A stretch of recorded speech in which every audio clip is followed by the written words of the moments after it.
Welcome to the Diversity and Inclusion On Air podcast. This podcast is a program of the Association of American Veterinary Medical Colleges Diversity Matters Initiative. The podcast explores various issues related to diversity and inclusion in the veterinary profession and provides the AAVMC an opportunity to offer ongoing diversity programming to our member institutions as well as all veterinary professionals. My name is Lisa Greenhill, and I'm the Senior Director for Institutional Research and Diversity at AAVMC. Today's show is the last show of our season 2, and we will be talking about men in veterinary medicine. I am delighted to welcome Dr. Daryl Buss, Dr. Stacy Pritt, Dr. Doug Aspros, and William Willis, who happens to be a student at Purdue University as well as the producer of this podcast. Welcome, everybody. Welcome. Hey. Well, thank you so much for being here. So as is our custom, we'd like to give everyone a little moment or two to introduce themselves and tell us a little bit about their background. So Daryl, why don't you go first? Thank you, Lisa. As noted, I'm Daryl Buss. I'm currently editor-in-chief of the Journal of Veterinary Medical Education. Prior to that, I was Dean of Veterinary Medicine at the School of Veterinary Medicine at the University of Wisconsin-Madison for quite a long period of time. So I'll turn on to the next panel member. William. Hi, my name is William Willis. I'm just finished my first year at Purdue University's College of Veterinary Medicine. So I'm going to be a second year. So I'm a baby vet right now, but I'm on my way. I'm also a man. So that should be my qualifications. Thank you, William. Doug. I am Dr. Doug Aspros. I've been a companion animal practitioner since I graduated from Cornell back in the old days when there were very few women in the profession. Been a practice owner, multiple practice owner, very active in veterinary medicine. Was on the Council on Education, was AVMA president in 2012-13, and currently the chief veterinary officer for Veterinary Practice Partners out of King of Prussia, PA. All right, thank you. And Stacy. Thank you. I'm Stacy Pritt. I'm currently the AVMA Vice President, and in that capacity, I serve on the AVMA Board of Directors, and I am the official liaison from the Board of Directors to the student AVMA, as well as I serve as an advisor for the student AVMA. Professionally, I started out in private practice and then transitioned into research compliance. And so I'm currently in research compliance at a medical school. All right, thank you.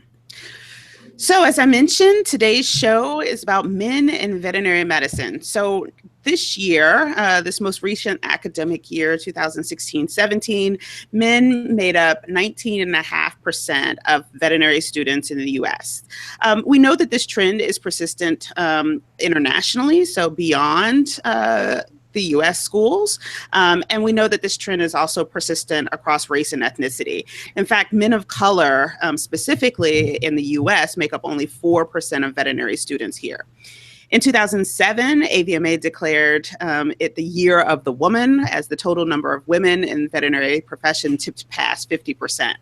There's been a lot of articles about the shrinking number of men in veterinary medicine, but not really a lot of solid studies to help us understand this phenomenon. So we do know a few things. We do know that, contrary to popular belief, there is relative parity between men and women in the STEM disciplines that would typically feed into veterinary medicine. And we know that there's some gender differences as early as kind of infant age, where men and women express some different kinds of interest in different things that may manifest later in terms of career choice. Those are a few things. We know a lot more than that, but we're going to just go ahead and dive in. So, Doug, where are the men? So my perspective on this was really colored by some research that was published, speculative research that was published on gender studies in STEM professions or STEM studies back in Cornell in the 90s. And at that time, there was a lot of focus on those academic tracks and trying to attract women into those STEM professions. And at the same time that there was a lot of institutional focus on that, here was veterinary medicine kind of in the backwater, making it all happen without anybody particularly trying to do it. And I think a lot of how we understand gender and professions, veterinary medicine doesn't really match those changes. I think a lot of the changes that I've seen since I graduated, because I graduated or entered veterinary college at the time when it was 80-20 or 90-10 the other way. I think there are a number of influences that came into veterinary medicine. One was the change from large animal, from food animal to companion animal. And while that probably happened in the 60s or started to happen in the profession in the 60s, it really wasn't until the mid-70s or late 70s that women actually had the opportunity and were accepted into veterinary college. At the same time, the focus changed from your background, how much you've actually worked with the species that they were expecting you to work with post-graduation, to academic achievement. And women have been better academic achievers than men. And so I think all of that happened before a lot of the pink issues, that men don't want to, or they're not attracted into professions that are overwhelmingly women.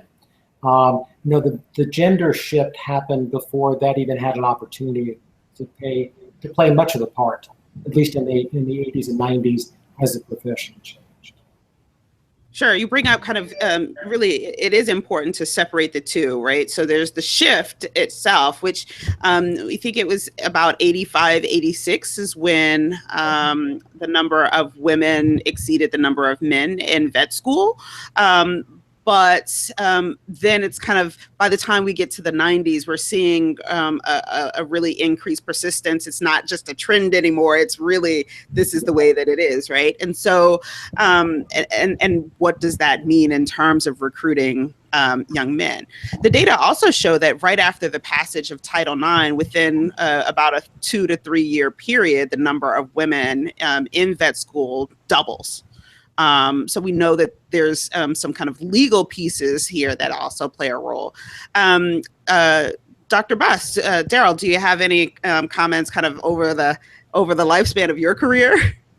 Well, I would echo many of the things that Doug referred to, and just adding to that a bit, the other thing that was occurring in parallel were some major demographic shifts away from the farm and into an urban environment. So I'm a graduate of the University of Minnesota, and in my own case, grew up on a small family farm, as did many of my classmates at the time. Obviously, the on-farm population has decreased dramatically over the same period of time we've just been talking about. So that meant that there have been increasingly fewer individuals from a farm background, not a hobby farm, but an actual working farm background, who would have been exposed to veterinary medicine and, like me, developed an attraction to veterinary medicine based on that exposure. So I think it is multiple things all occurring in synchrony and all additive, put it in that direction. The other factor over, let's say, the last 2 decades has also been the decline in men seeking even an undergraduate degree. And obviously, if they're not graduating from college in the first place, they're not going to be applicants to our program. So none of those, I think, in and of themselves explain the magnitude of shift. So I don't think there is a silver bullet answer to why has that occurred. I think it's a mixture of many, many different factors, all occurring at roughly about the same periods of time. Sure. Stacy, some thoughts there? So yes, I entered veterinary school in 93, and so that meant I graduated in 97. And so therefore, when I entered veterinary school, the shift had already occurred. At that time, it was about 55, 60% female, 40% male in the veterinary schools nationwide. So by the time I was looking at veterinary medicine as a career choice, it was seen as a very viable career option for women. Whereas 20 years before that, right at around when Title IX came into play, it might not have been seen as a very viable career choice for women. So I had that opportunity at that time to get a lot of encouragement to go into veterinary medicine that might not have existed, just 20 years before that. The other thing I will say, being at a medical school, although I don't deal with students, is that there has been gender shifts within other healthcare professions, aside from nursing. So if you look at human medicine, osteopathic medicine, those types of things, even law, and I think this goes back to Daryl's comments on who is getting the undergraduate degrees, we are seeing that gender shift in other areas. I agree, though, that we haven't seen it as dramatically as what's happened in veterinary medicine. And perhaps because the shift did happen, it happened rapidly, and then it just kept snowballing. And that just has not happened in other professions. So what can we do to recruit more men? I really kind of, William, I'd be kind of interested in hearing your story. Did you have role models? Did you have, was it just something that you always knew that you wanted to do? And if not, how'd you get here? Yeah, I was born and raised in Anchorage, Alaska, so that's not the most traditional place to be born and raised. But I kind of was surrounded by nature my whole life. So I always wanted to do something with animals. I actually did a mentorship program when I was in high school. I did it with a veterinarian, and I was like, oh, I definitely want to do this. And so I kind of made my path toward becoming a veterinarian. And even in undergrad, I was a biology major, but most of the people that want to be in veterinary school were in animal sciences. Mm-hmm. And those classes were mainly just women. Mm. And I was like, oh, wow, I noticed this. And so my dad commented like, oh, that's good. It was surrounded by girls. I'm like, okay, I guess. But yeah, so making it to vet school, I am surrounded by women, but it's a good thing. But I think it could be more of, I don't know. I know I didn't think that much about the debt to income ratio when I was making my plans to become a veterinarian, but I think some people are, and that could be a serious hurdle for some people. And some men, I think veterinary medicine right now is more of a profession of passion, especially when you look at the income that you're looking at. And so you have to kind of put your logic aside for a second and be like, oh, I'm just going to be a veterinarian, and because I love animals. But some people can't do that, and men are very logical sometimes, so they end up not doing things that they're very passionate about. Reaction? But I think that William also hit on an important point regarding entering the classroom and finding it predominantly women, in the sense that a number of studies have indicated that male students may be less likely to pursue professions that are largely constituted of women. That women are much more comfortable entering into professions that have been traditionally male, but it doesn't work so much the other way around. So I think that's a hurdle that we have, not unlike, for example, nursing, who has been there for a number of time and is trying to move toward attracting more men into nursing with some of the same issues. Societally, I know some men have faced some pushback from family and friends if they indicated that they had an interest in nursing, for example. Mm-hmm. And I know that from relatives who, young men who became nurses, who found that same question posed to them. And veterinary medicine has had this increase in proportion of women for a long enough period of time, I think, so that society is reasonably well attuned to it. And so I think that is how we are seen, by parents, undergraduate students, and so on. I think that's just simply a reality. But I do think that's an important point and a hurdle that we need to address. I think Daryl really touches upon, I think, the fact that veterinary medicine has become a caring profession. And I think you could argue that, 30 or 40 years ago, it wasn't primarily a caring profession in that way, because we were just starting to focus on pets as being a significant role for veterinarians. And even then, in the 60s, 70s, pets did not get the kind of care they're getting today. And I think the face of the profession, the profile of the profession has changed. Not in a bad way, but in a way that perhaps is not as attractive to men for maybe exactly the same reason that it can be attractive or more attractive to women. And so from my perspective, I remember being in veterinary school and in the late 90s and in the next decade, when there would be articles, not in the peer-reviewed literature, but even including from Harvard economists, about why there were so many men in veterinary medicine, they kind of defaulted to what Doug was saying.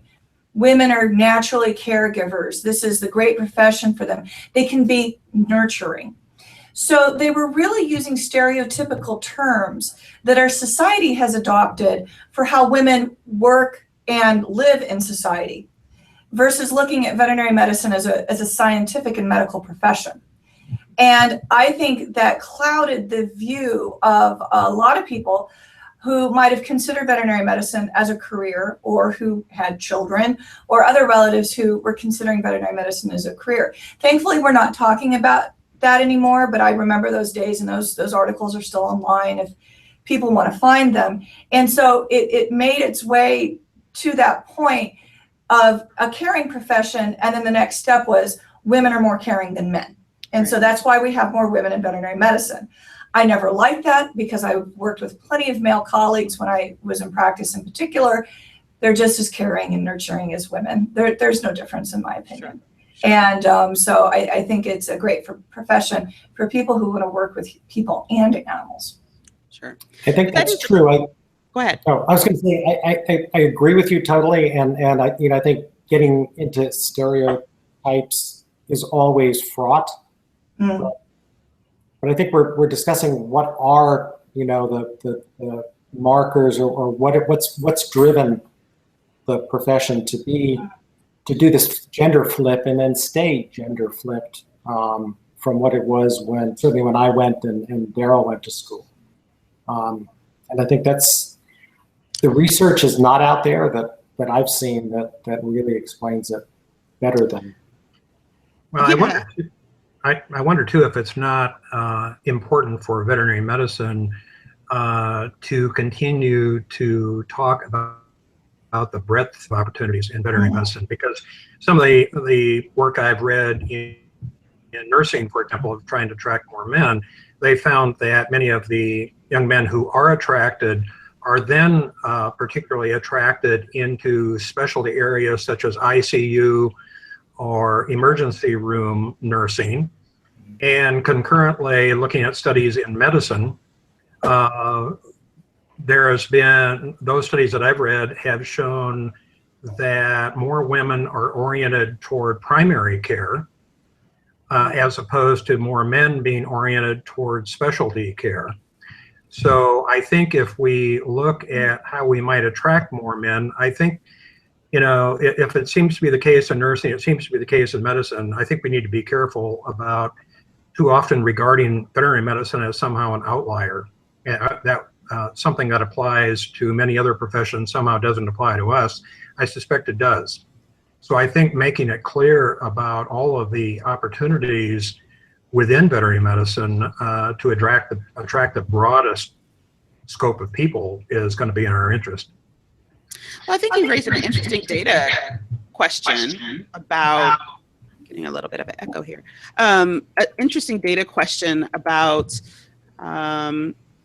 what do the specialty demographics look like? So do we see that type of trend for the men that are in the profession? Do we see that type of trend within the specialty colleges, that they're maybe a higher concentration of men in the colleges. So that I definitely will be asking some people for some data. I don't know. I haven't seen any data on I know I am not boarded in laboratory animal medicine, but I work with many colleagues who are. And I know in the American College of Laboratory Animal Medicine, it's majority male, but not by much. I think it's close to a 60-40 or maybe a 55-45, but it is majority male. Interesting. But that is a non-clinical. Yeah, I kind of wonder. It'd be interesting. That doesn't translate well to your other specialties such as surgery and internal medicine, dentistry, that type of thing. Mm-hmm. Mm-hmm. So we do know. So what do you think we can do? I mean, we do. I think that it is that the stereotype question is and the point is an important one, because I do think that mythology continues to linger. Right. I mean, it's not just the articles that are out there. I do think that there's a bit of mythology around this, what it means to have a feminized profession in terms of the type of work, the personalities, as well as salary, and whether or not a society kind of values a more feminized profession in the same way. So what kind of messaging, I think that in the 70s, we started seeing a lot with the passage of Title IX. We started to see a lot of programs really geared to girls and young women for the STEM disciplines. And we see, I think, a lot of benefits from that now, 40 years later. Do we need the same type of programs for young men now? Good question. I think Daryl kind of hit on the fact that to the extent that, if it's true that projecting veterinary medicine as a caring profession rather than a bioscience technical profession, if that the way that we have projected ourselves into society has been part of the problem of attracting men, then I think it's really incumbent upon us to make it clear that there's a breadth of opportunities in veterinary medicine that don't involve taking care of dogs and cats. Just a lot of worthwhile, societally and personally impactful roles that you can play as a veterinarian beyond clinical medicine for pets. I think that's true, and I think it also speaks, though, for us to address that much earlier than by the time we get applicants or we even get undergraduates who are considering it. There have been a lot of initiatives trying to get veterinarians into primary and middle school classrooms, for example, to illustrate veterinary medicine, and that's great, and I think that's something we need to continue to do. But I think we need to be fairly intentional in those processes. By definition and just by logistics, most of those individuals are going to be companion animal practitioners. That's just a statistical likelihood. So encouraging them to give those students a wide exposure, not neglecting companion animal medicine, for heaven's sake, but to also emphasize there's a lot of other things you can do to a DVM degree that they may not have even thought about, in fact, probably have not.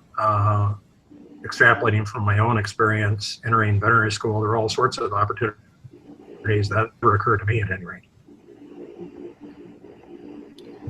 So we have three leaders of the profession and one student leader, because I tell you, all you have to do is, William is being incredibly modest. He is everywhere doing all kinds of things in SAVMA and other groups as well.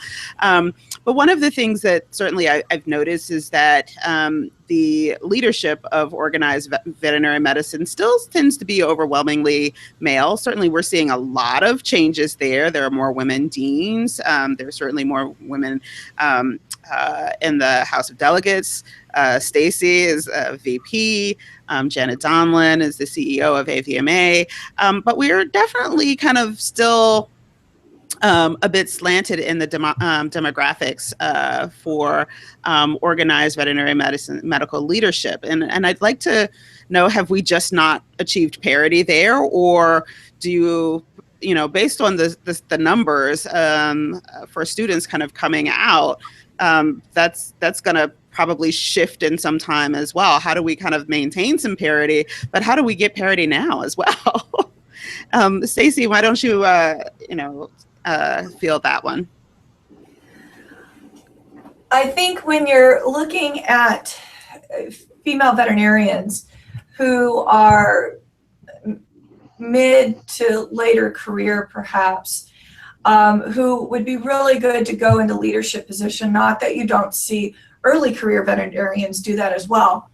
I think the motivations to move into leadership positions within the profession, mostly within organized veterinary medicine, but there are other opportunities as well. I don't think we've looked at that motivation and really looked at where our associations are to support different ideas on leadership, different ways to lead. Is the way that the association has been doing its meetings or its leadership structure for 50 years, is that relevant moving forward? And so I think there's a lot of motivation that we have to look at and look at ways to show how the leadership can be balanced. That's not the greatest word, mixed in with their professional activities and show all the good that can come from it. As a society, we do encourage men and women to go into leadership positions differently. And I don't think that we recognize that a lot within veterinary medicine. And so encouraging women into those positions is going to be different than encouraging men in those positions. And then also, if you have majority male, they might not be thinking about that as well, and how women may be in different places in their career than they are, and really just encouraging that. I think that's really going to be important with early career veterinarians, because if you define early career as 0 to 5 years for very early career, or 10 years, those students have been in a majority female student setting and in profession. Unlike myself, that was in a majority female student, but moved into a majority male profession. So then when they do look at mostly men in the leadership structures, they will think differently. And so I think we need to have really good conversation around that, and potentially look at how we're engaging association members to move into leadership roles. If I could just broaden that, I think one of the other changes, at least in areas of the country that I've been, has been the decline of what used to be local veterinary medical organizations, city, county, whatever it may be. And traditionally that, I would argue, is where people got their start in organized veterinary medicine. It was on a very informal, local basis. And with many of those organizations disappearing, that role has sort of defaulted to the state VMAs. So I think we probably need to work in concert with the state veterinary medical associations to try to help cultivate that next level of leadership, initially just on committees and that sort of thing. And I think many, if not most, state VMAs do this really quite well. But if there are ways that the AAVMA, for example, could help support that, I think that would be very helpful, because I think expecting a young veterinarian, regardless of gender, to take on a leadership role at a higher level, let's say an officer level, even in a state VMA, is pretty daunting. My experience has been, if they get their feet wet on committees, two things happen. They get to see that this isn't that challenging. They can do it and do it well.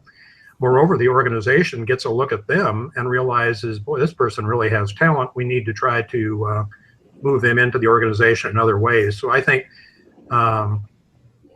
we need to start in organized veterinary medicine at the lower level before we can expect them realistically to take leadership roles in the AAVMA, for instance. That's a really good point that you have, Daryl. And I've been working, informally with students for several years, and then now I have a formal role. Oh, there's echo. I don't know what I'm doing. Wrong. No. Oh. Okay. I'm now seeing those veterinarians now who I worked with as students. They are moving up into leadership positions, and they're actually completely bypassing local VMAs and in some cases state VMAs. I think that's definitely something generational. Happens to also be a gender shift as well, because we have more women graduating. So I kind of think that goes back into looking at the motivations for leadership as well for early career veterinarians. I think on the mid-career veterinarians, which I would consider myself as, for those women who have families, there is still a societal expectation that they will prioritize family care. There's also new studies out there showing that women are also responsible for primarily their elder care as well. Mm-hmm. And in fact, I was just at a meeting a few weeks ago, and I did have a mid-career veterinarian female come to me and say, because she was female, not because she was female, because she was unmarried, her brother was married with a family, she has been the one designated to take care of her family, her parents, and she's got to move to a completely different state and probably will have to leave her specialty because there's no jobs there. And so I think we also have to look at the unpaid work that a lot of women do that's currently a societal expectation. And it hits right at mid-career for women, for a lot of female veterinarians. And then when the thought of coming on board in a leadership capacity happens, if it's not presented in the right way, or associations aren't making those positions relevant or meaningful to them, it can be very difficult. And I think that's absolutely true, is that it's critical that we have the next generation of veterinarians step into leadership roles, because there are a lot of other people nipping at our heels who would be happy to take leadership roles in veterinary medicine. It's a pretty hot area for investors in the industry. It is making the profession change pretty rapidly. And at the same time, we're graduating new veterinarians with a tremendous amount of educational debt, which gives them much less flexibility in terms of taking on leadership roles outside of work, sometimes even inside of work. And we also have a societal shift of significant proportions in terms of first marriage and first birth. So that frequently that first child, if you have children, happens just about the time that we're kind of asking you to hit your stride and take on leadership roles in your profession. And I think that unless organizations change to allow for that, I think we're going to continue to have these conversations about where we get our leadership from, whether it's male or female. Sure. I'm glad that you brought back the debt issue. It was something that William alluded to earlier. He didn't allude to it. He actually said that it was something that was really kind of concerning. So, I'd be kind of curious, Doug, especially as someone still hanging out in practice, in clinical practice. So, do you find prospective students and young people just fearful of the debt? Do you see any trends? I mean, all of you are kind of dealing with different kinds of students. I know some of my research says that they don't really start thinking about it until after between the period where they hit the VMCAS submit button and the time when they actually have to make a decision about where to go. That's the time when they really start seriously thinking about it. We actually had an applicant this year who completed the survey and said, one of our questions says, how much are you willing to spend on a DVM education? And it's funny, but not. Well, we had someone say, $6 million. And we were like, this kid is nuts. Like we shouldn't admit this kid at all. And so, I'd like to hear your thoughts on whether or not debt is is discouraging students, and is there a gender difference, to be found there? So it's not discouraging students. I think for a lot of us, we'd like it somehow to discourage students, not in a right. a way that has a negative effect on our applicant pool. But we would like students to grapple with it in a constructive way, to force everybody else to grapple with it in a more constructive way. Because right now, students, because they're not deterred by the level of debt that they're going to incur. There's not a lot of pushback until after they graduate, sort of till after it's too late. The good thing is that once they do graduate, I think at least for students who get into clinical practice, and sometimes for people who wind up going into industry, they do start making smart decisions about income, about what they can do, and what's under their control in order to manage the debt that they've incurred. But I don't think anybody's come up with any magic bullets to solve our education debt problem. So William, I'd like to kind of probe a little bit deeper. I know that apparently your father thinks that you're going to pick up a partner while you're in vet school. So, how does how do your family and friends, feel about your career choice? Are they supportive? And of course, now they're going to watch this. So yes, you're going to say, of course, they're supportive, right? But, are they concerned about the debt? I actually talked to my dad about it the other day, and I kind of brought it to him saying that I kind of think of it as an investment, kind of like buying a house. And so, of course, when you buy a house, you're like, man, that's a lot of money. Well, most people think that. And that's kind of how I think about this. And but this is better because I won't be making money with the house that I buy, but I'll be making money with this lifelong profession. So I'll be able to pay it back eventually. And my parents and family are very supportive. I would be the first doctor in my family. So they're very supportive of that. And they kind of I've been talking about animals and veterinary medicine for most of my life. So they kind of already knew this was going to happen. I kind of didn't sway to go anywhere else. But yeah, they're very supportive. My friends, at least in undergrad, when I always got brought up about how much I'd be making, they were like, oh, why are you doing that? I'm like, well, because I want to. But it's because I had a lot of people. I did a pre-med track actually. So medical doctors have a lot of debt, but they're making much more than veterinarians. So trying to equate that is hard to tell my friends and stuff. But my family's very supportive. And I'm not just saying that because I'm on TV. Right, because they're going to see the show later. So one of the things that I do get concerned about when we talk about the debt to income ratio is that we often talk about it in terms of exclusively starting salaries. And that's very, scary for a lot of people, but it really isn't a true reflection of what the lifespan of earning might look like, right? And so I can see how folks would say, why are you doing that? Especially if you're in a pre-med track. And if you were, with potential pre-dental students, I know that they're kind of like, why on earth are you doing this? Come on over to dentistry. So, I'd be kind of curious with the rest of you on the panel, what kind of messaging do you think we should take on, not only with the debt, but also kind of thinking about these different kinds of messages with recruiting? I think that some of the trends that you've talked about with respect to leadership aren't just true for leadership. I think that they're true in a number of different veins. And so what kinds of messages, might help us attract more men?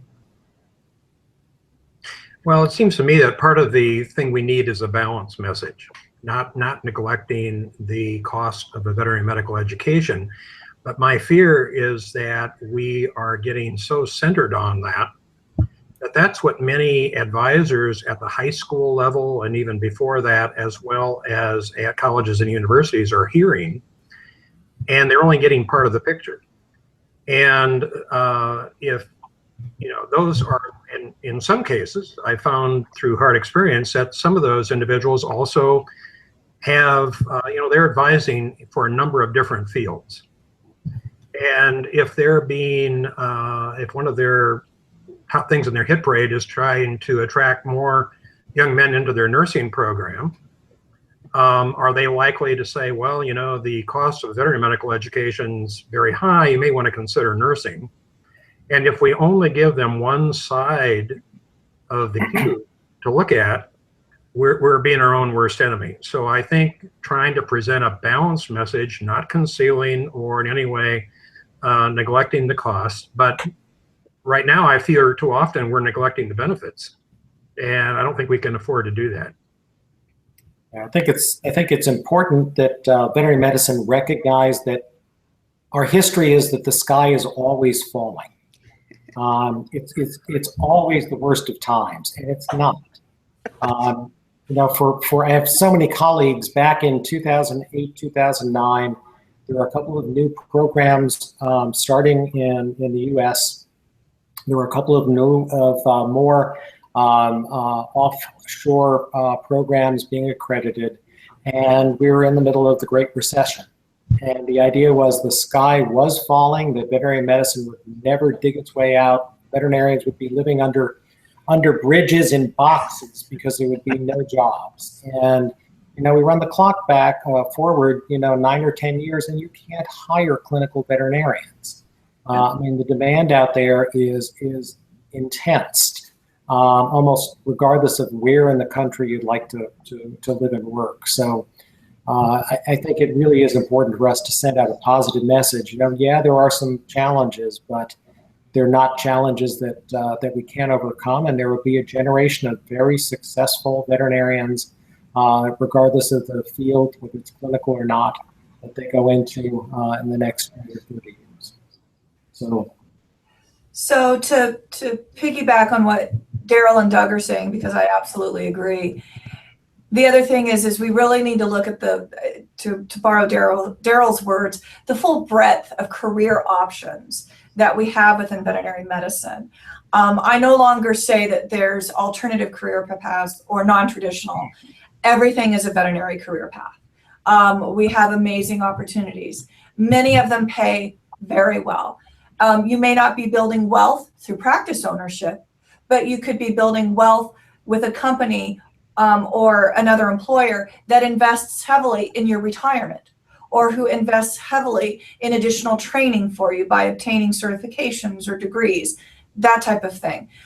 You can have opportunities to live in various parts of the United States, have a very fulfilling career in using your veterinary degree to better animal health, human health, society, the public health, you name it.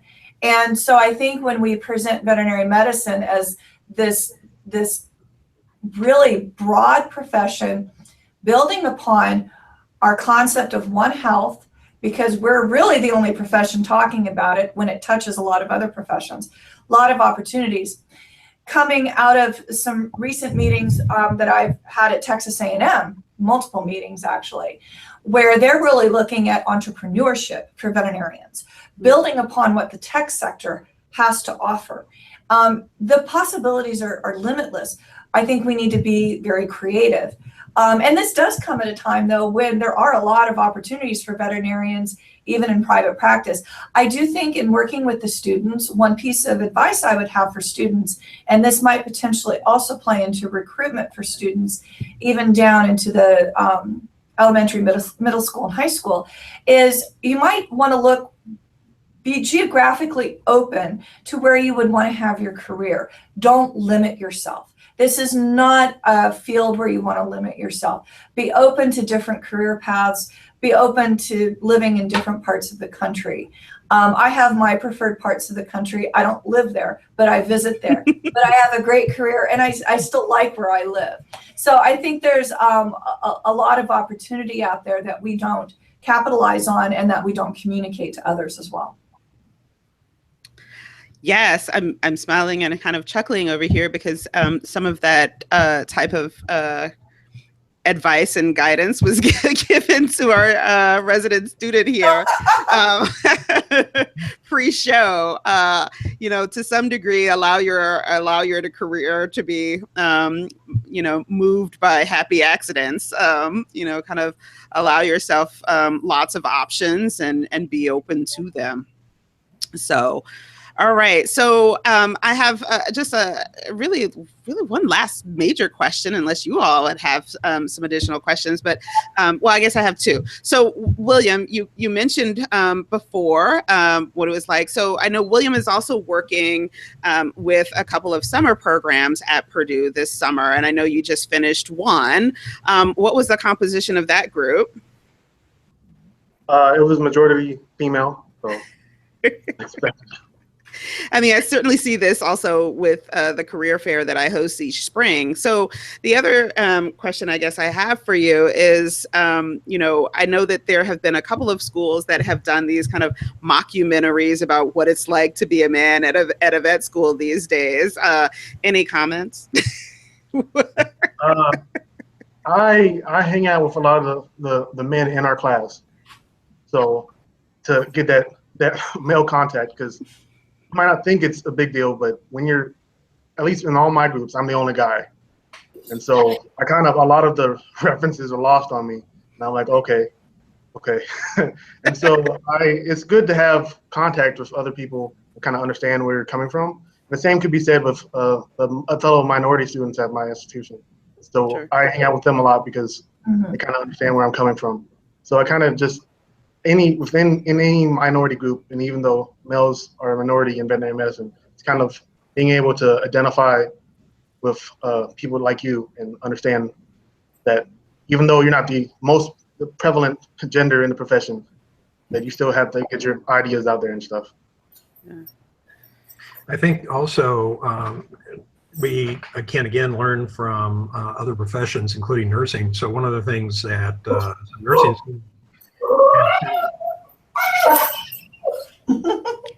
when they had days for invited applicants,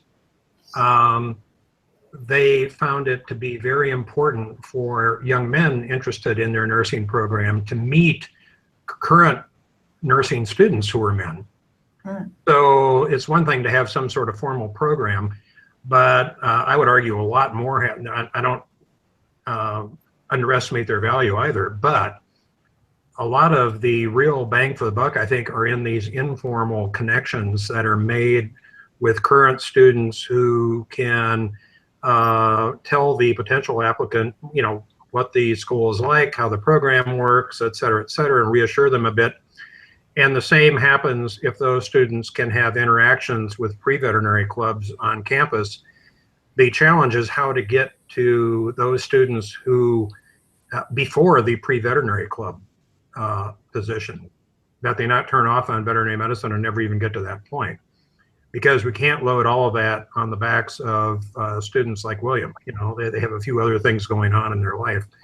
But I do think that that can be a very reassuring thing. We knew that for a long period of time, that if we were trying to attract, for example, students of color, it was very important for them to see role models within the school, both students and faculty and staff. And the same is true increasingly for young men who are looking at our programs. That's a great point, and one that I'm glad you made. I was going to make that as well, that we see that when we are recruiting students or faculty of color. We certainly used to see that, certainly in some other programs I've historically worked with women. You really try to help people make some of those connections. For us, there's going to be a need to help young men make that connection so that they have someone to talk to about, whatever misreferences may be happening during the course of their day. That's really, really important. So the last question that I have for each of you is for AAVMC. We certainly, I do a lot of research on a lot of different issues within academic veterinary medicine. And this is a project that, looking at where are the men is a huge process, because there's so many different factors that kind of things that cause the shift and things that kind of perpetuate it. But I would really kind of be curious to know, within kind of our scope at AAVMC, what kinds of advice would you give me in terms of research projects? Keep in mind, it's just me. And I have no money. I'd love to, Lisa, I would love to know better the marketing plan, if you will, for our profession. Like what messages are we giving out, and what messages is our audience hearing? And how does that play out 5 years later, 10 years later, in terms of who applies to veterinary programs, and then who gets admitted, and then what their roles are in the profession? And that's a long-term perspective. But I think short-term, I think it's really important that the profession understand how we have positioned ourselves in society, and how much that has made a difference in terms of who we are. Sure. I would suggest reaching out to pre-vet counselors that may also want to reach out to the American Pre-Veterinary Medical Association. I know the AVMA, through one of the staff members at AVMA, who's also a veterinarian, is now working closely with the AAVMC, and they're looking for closer relationships as well. So that might be something to look into. Sure. I'd be interested in a better answer to where the men going. So I think there's some real opportunities, just given your physical location at this point, next to the AAMC and so on, because we can get some data from the STEM statistics that you alluded to, but I don't have a sense for our students who previously might have chosen veterinary medicine within STEM. Are they now choosing medicine or engineering or whatever? And even within the biological sciences, which is where, while women are much better represented in STEM, they're very heavily biased toward the biological sciences and not toward engineering, computing sciences, and so on. So I don't, certainly, I can only speak for myself, I don't understand exactly what's happening. Are there fewer men applying to STEM in general, and we're still getting proportionately about the same number we ever did, in which case then I think we have a different issue. If we now are seeing more of them being attracted to outside the biological sciences, or within the biological sciences are more than being attracted to medicine or whatever, I haven't seen data to address any of that. And I think without knowing that, some of the questions you posed, such as where are the men, I can only say, I don't know. Yeah. I really don't know. I would suggest, since you do have a close relationship with the AAMC, if you had a population of students who were actually in different either pre-professional programs or in the professional programs. So say veterinary medicine, human medicine, maybe perhaps osteopathic medicine, dentistry, something like that. Not ask, well, why did you choose medicine? Why did you choose medicine over veterinary medicine? Mm-hmm. Why did you choose dentistry over veterinary medicine? Or why did you not choose veterinary medicine?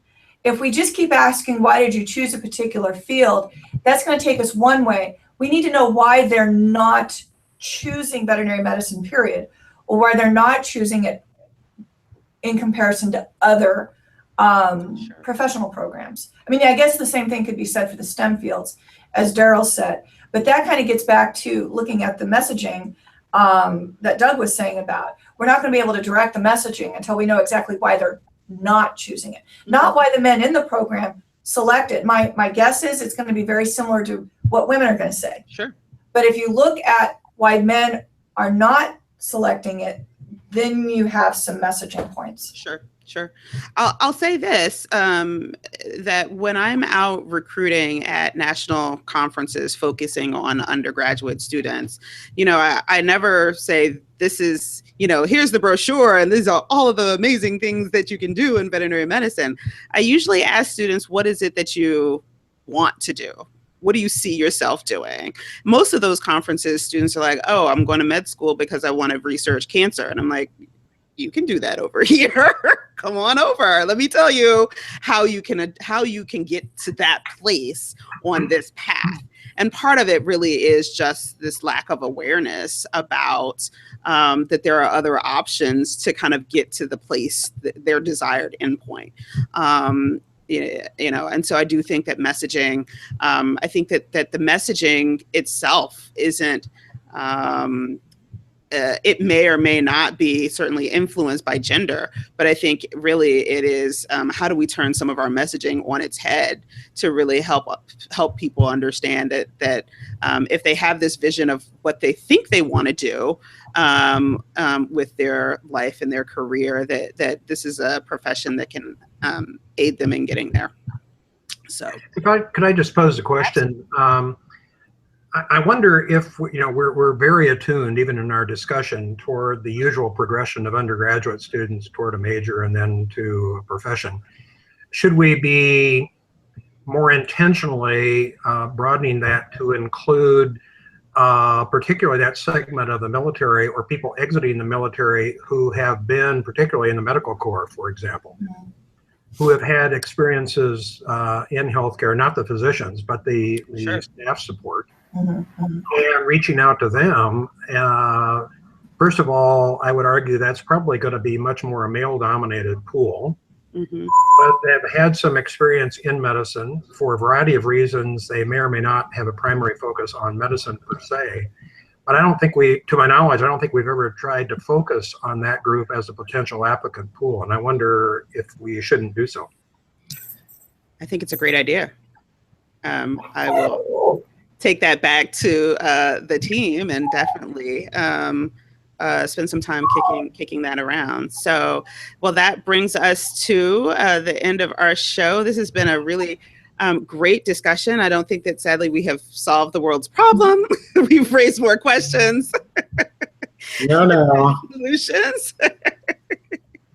But I really thank each of you for taking some time to discuss men in veterinary medicine and kind of where they are and how do we get them back. I thank you. Thank you so much. That's good. Thank you. All right. So as I mentioned at the top of the show, this is our last show for the season. We may put out one or two special bonus episodes, our shorter episodes during the summer, but we will definitely see you back online in August as we kick off season 3 of Diversity and Inclusion on Air. That show will feature Dr. Kathy Wong Lau. She is an intercultural communications specialist, and our season opener will focus on microaggressions. So be sure to look out for that, and as always, follow us on Facebook for all kinds of updates and posts and lots of information about diversity in veterinary medicine. With that, thank you again to each of our guests, and we will see you next time. Thanks. Thank you. Thank you.